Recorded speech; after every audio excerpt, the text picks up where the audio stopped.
যুক্তরাষ্ট্র ও ইরানের মধ্যে ক্রমবর্ধমান উত্তেজনা যেন মধ্যপ্রাচ্যকে নতুন করে সংঘাতের দিকে ঠেলে না দেয় সে লক্ষ্যে তুরস্ক সর্বোচ্চ কূটনৈতিক চেষ্টা চালাচ্ছে বলে জানিয়েছে দেশটির প্রেসিডেন্ট রিসেপ তাইয়েপ এরদোয়ান। ইরানের ক্ষেপণাস্ত্র কর্মসূচি নিয়ে গভীর মতবিরোধের কারণে যে কোনো ধরনের সমঝোতা ভেঙে যেতে পারে এমন আশঙ্কার মধ্যেই তার এই মন্তব্য সামনে এলো।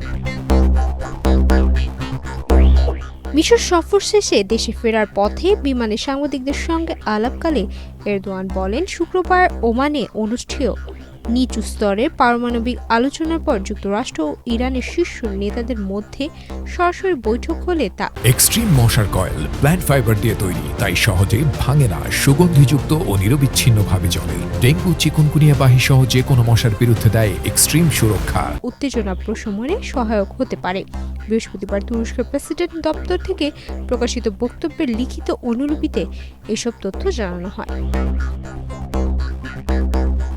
এরদোয়ান বলেন, উত্তেজনা বাড়তে না দেওয়ার জন্য তুরস্ক সর্বোচ্চ চেষ্টা করছে। তিনি যুক্তরাষ্ট্রের প্রেসিডেন্ট ডোনাল্ড ট্রাম্পের সঙ্গে ঘনিষ্ঠ সম্পর্ক বজায় রাখার পাশাপাশি মধ্যপ্রাচ্য সহ বিভিন্ন অঞ্চলে আঙ্কারার কূটনৈতিক প্রভাবও জোরদার করছেন বলে পর্যবেক্ষকদের মত।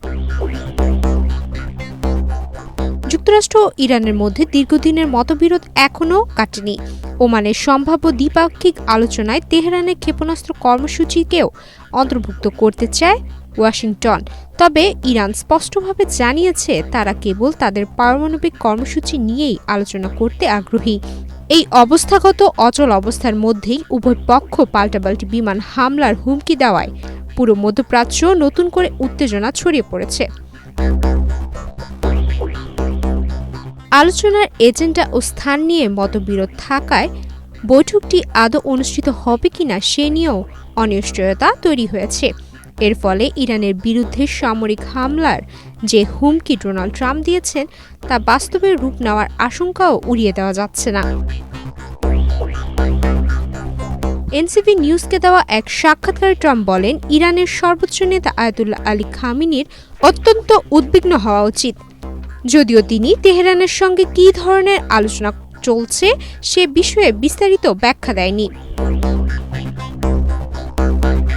এদিকে জার্মানির চ্যান্সেলর ফ্রেডরিক মার্জ যুক্তরাষ্ট্র ইরানে হামলা চালালে তেহরান তাদের ভূখণ্ডে থাকা মার্কিন ঘাঁটিগুলোকে লক্ষ্যবস্তু করতে পারে।